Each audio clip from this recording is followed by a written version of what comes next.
18 जून 2007 एक बड़ा सा बुलडोजर तेजी से आगे बढ़ते हुए एक पेड़ को गिराता है। बुलडोजर चला रहा शख्स अपने बाकी साथियों को ये बताकर आगे और पेड़ गिराने के लिए चला जाता है। पीछे से एक क्रेन आती है और उस गिरे हुए पेड़ को साइड में करती है। जहां वर्कर्स कंस्ट्रक्शन का काम शुरू करने जा रहे थे, यहां पर एक बड़ा सा घर बनने वाला था जो कि मिस्टर विकास सक्सेना का था। मिस्टर सक्सेना पेशे से एक सर्जन थे। उनके परिवार में उनकी वाइफ प्रिया सक्सेना और 5 साल की प्यारी सी बेटी तानिया सक्सेना थी। मिस्टर सक्सेना शहर के शोर शराबे से दूर प्रकृति के नजदीक अपना घर बनवा रहे थे। आसपास खूबसूरत जंगल, बगल में ज्यादा घर भी नहीं थे, बस गिने चुने 4 से 5 घर। काम अभी शुरू ही हुआ था, पेड़ों की कटाई चल ही रही थी। सारे वर्कर्स अपना काम कर रहे थे कि अचानक किसी के चीखने की आवाज आई। सारे वर्कर्स भागकर उस आवाज की तरफ जाते हैं, जहां एक वर्कर पर क्रेन में हुई कुछ प्रॉब्लम के कारण पेड़ गिर गया था, जिसकी वजह से वो बहुत घायल हो गया था। वो पेड़ सीधा उसके सर पर गिरा था, जिसकी वजह से सर पर गहरी चोट आई थी। ये देखकर सारे वर्कर्स और सुपरवाइजर का दिल दहल गया। जल्दी से एम्बुलेंस बुलाई गई, पर एम्बुलेंस के आने से पहले ही उस व्यक्ति की मौत हो गई। अभी काम शुरू ही हुआ था और ऐसी घटना, ये तो बहुत बड़ा अपशगुन हो गया। वर्कर्स आपस में बात करने लगे, जिस पर सुपरवाइजर उन्हें डांटते हुए कहते हैं, क्या बकवास है ये, शगुन अपशगुन जैसा कुछ नहीं होता। और उस क्रेन चालक को बुलाते हैं और उसे डांटते हैं, ये क्या क्या तुम्हें क्रेन चलानी आती भी है या नहीं। जिस पर एक क्रेन ड्राइवर डरे और सहमे स्वर में कहता है, नहीं साहब, मुझे क्रेन चलानी आती है और आज तक कभी भी ऐसा नहीं हुआ। वो क्रेन मेरे कंट्रोल में ही नहीं थी, अपने आप चल रही थी और इसी बीच ये हादसा हो गया। ये कैसे हो सकता है कि क्रेन अपने आप चल रही हो। ये सुन वर्कर्स डर गए और तरह तरह की बातें करने लगी कि यहां जरूर भूत है या कोई आत्मा। और उसी आत्मा ने ये क्रेन को अपने बस में किया और पेड़ गिराया। वो साफ साफ कह रही है कि वो ये घर बनने नहीं देगी। जिस पर सुपरवाइजर चिल्लाते हुए कहते हैं, खड़े खड़े क्या बकवास कर रहे हो तब से, कभी अपशगुन कभी भूत। कंस्ट्रक्शन साइट पर हादसे होते रहते हैं और क्रेन में कोई प्रॉब्लम आ गई होगी, इसे चेक करवाओ और अपना काम करो। सुपरवाइजर इतना कहकर वहां से चला गया, पर सबके मन में डर अभी भी था। ऐसे ही एक दिन मुकेश नाम का वर्कर शाम को अपनी शिफ्ट खत्म कर अपने घर पहुंचा। जब उसने अपनी जेब में हाथ मारा तो उसे एहसास हुआ कि उसका फोन उसकी जेब में नहीं है। वो बहुत चिंतित हो गया और उसे लगा शायद उसका फोन कंस्ट्रक्शन साइट पर गिर गया होगा। अभी शाम के 6 बज रहे थे और वो साइट उसके घर से 30 मिनट की दूरी पर थी। मुकेश बिना देर किए उस साइट के लिए रवाना होता है। वहां पहुंचकर वो अपना फोन ढूंढने लगता है। उसे लग रहा था यही कहीं उसका फोन गिरा होगा। वो उस जगह जाता है जहां वो काम कर रहा था, पर वहां भी फोन नहीं था। वो फोन ढूंढते जा रहा था, पर उसका फोन मिल ही नहीं रहा था। अंधेरा भी काफी हो चुका था और ठंडी ठंडी हवाएं चल रही थी। चारों तरफ एक अजीब सी चुप्पी थी जो अपने ही आप में कुछ बयां कर रही थी। मुकेश को बेहद डर लग रहा था। वो सोचता है कि फोन कल ढूंढूंगा, अभी यहां से निकलता हूं। वो जैसे ही वहां से निकलने वाला होता है कि उसे फोन बजने की आवाज आती है। फोन ज्यादा दूर नहीं था। वो आसपास देखता है और थोड़ी ही दूर पत्तों के ढेर से हल्की हल्की रोशनी उभर कर आ रही थी और वो रोशनी शायद उसके फोन की थी। मुकेश भागकर वहां जाता है और पत्ते हटाता है। वहां उसका फोन पड़ा था। वो फोन उठाता है। किसी अननोन नंबर से फोन आ रहा था।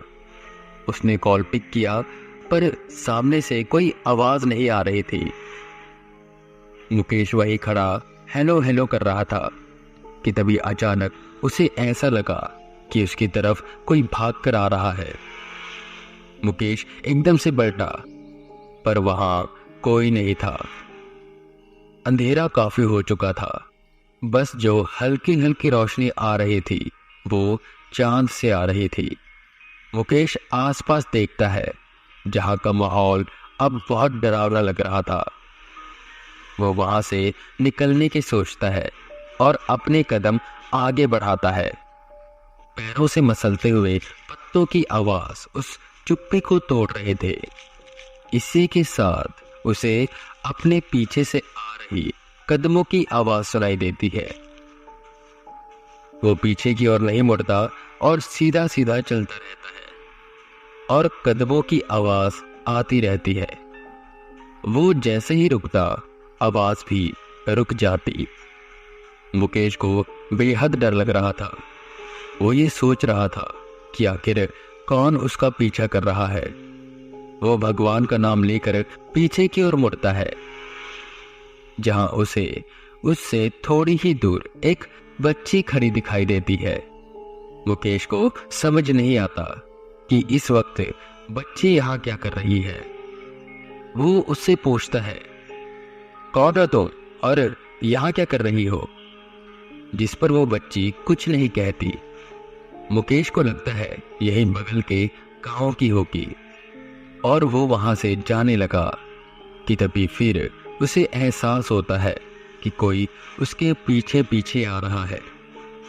उसे लगता है कि वही बच्ची होगी जो उधर खड़ी थी।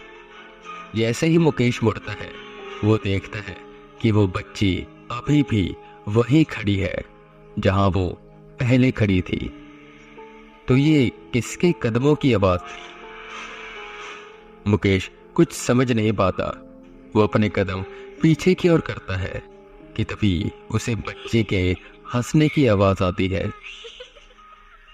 मुकेश मुड़कर वहां से भागने लगा कि तभी उसे एहसास होता है कि बहुत से लोग भागते हुए उसकी तरफ बढ़ रहे हैं।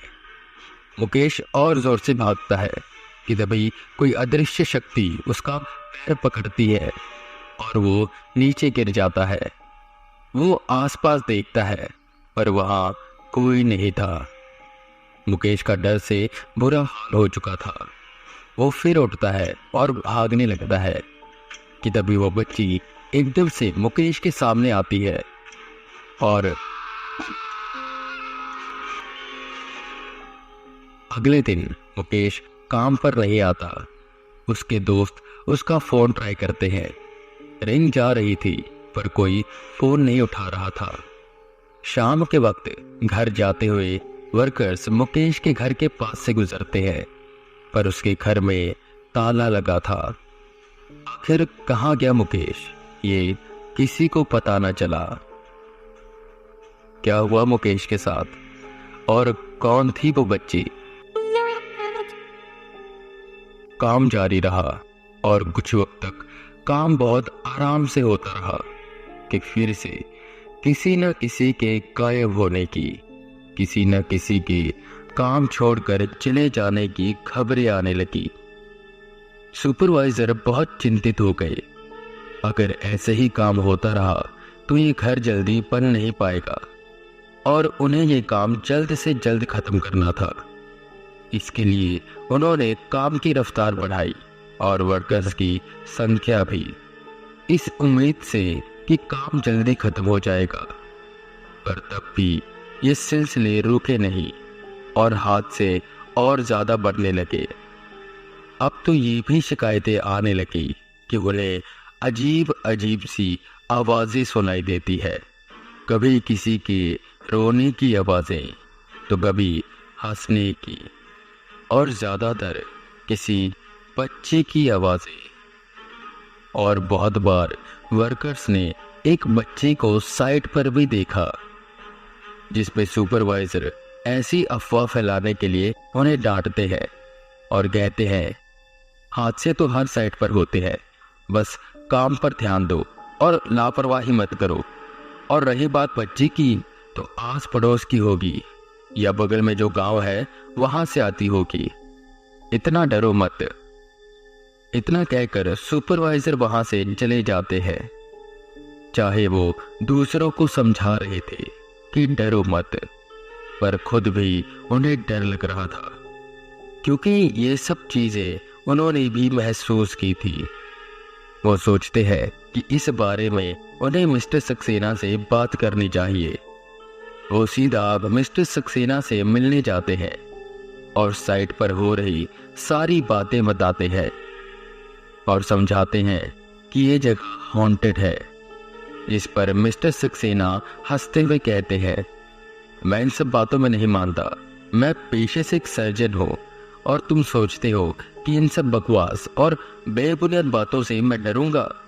नहीं, ये सब उन वर्कर्स का ड्रामा होगा और बस काम चोरी है ये।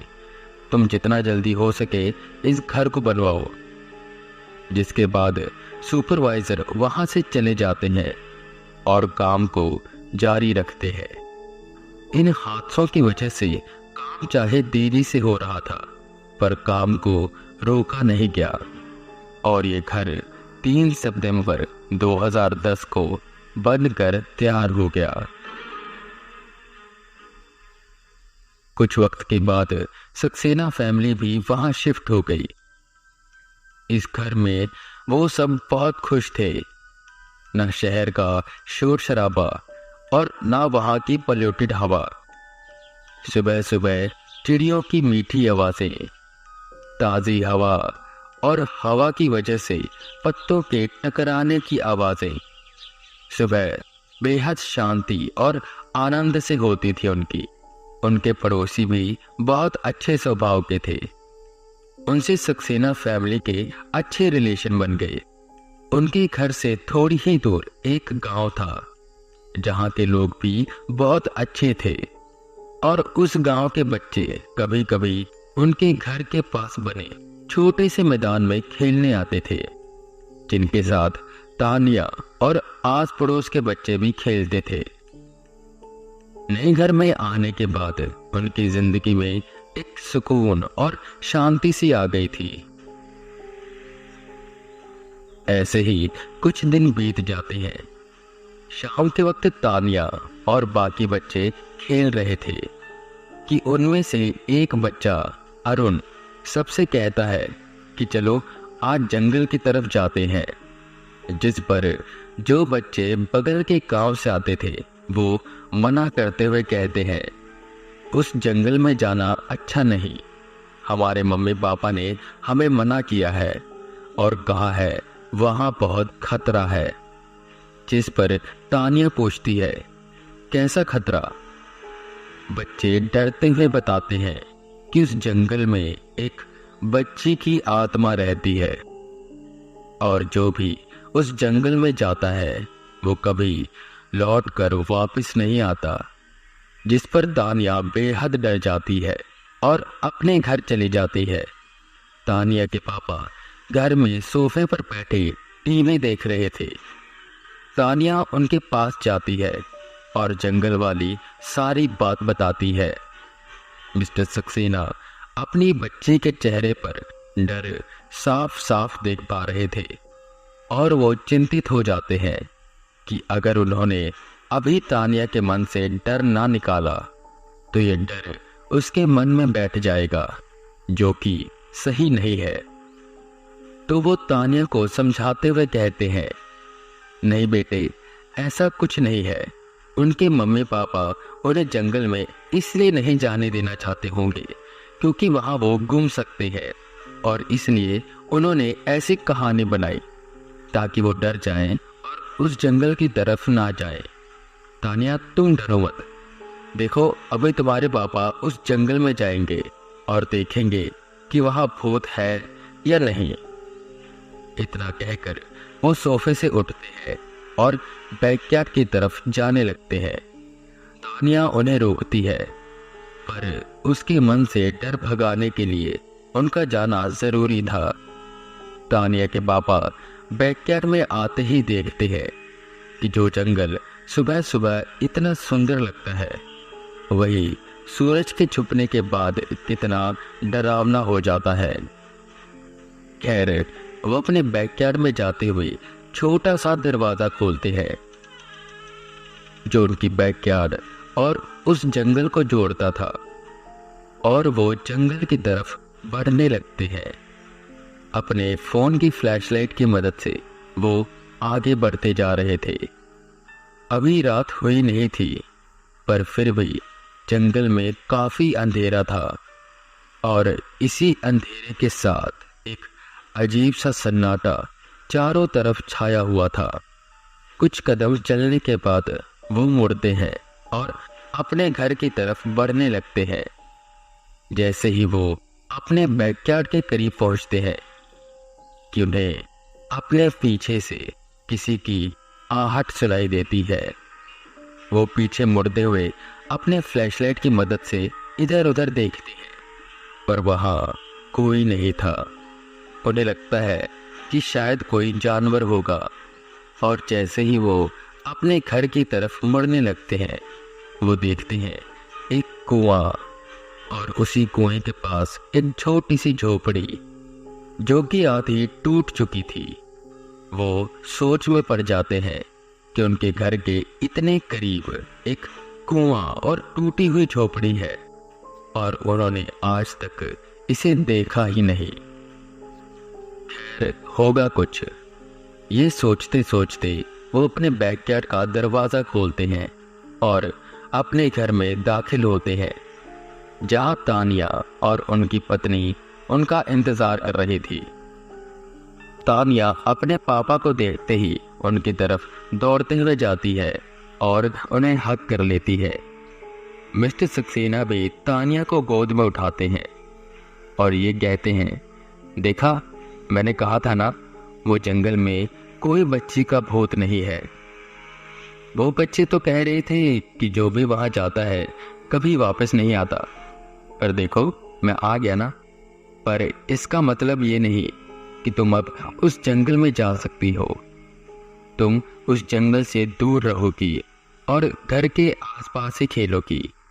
तानिया हाँ में सिर हिलाती है, और फिर तानिया और उसके मम्मी पापा खाना खाते हैं और सोने के लिए चले जाते हैं।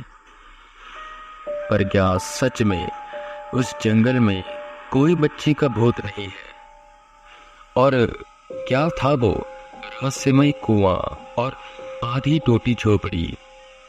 आखिर क्या राज है उसका? आई होप आपको ये सीरीज पसंद आ रही होगी, और अगर पसंद आ रही है तो प्लीज़ इसे अपने दोस्तों के साथ शेयर करें।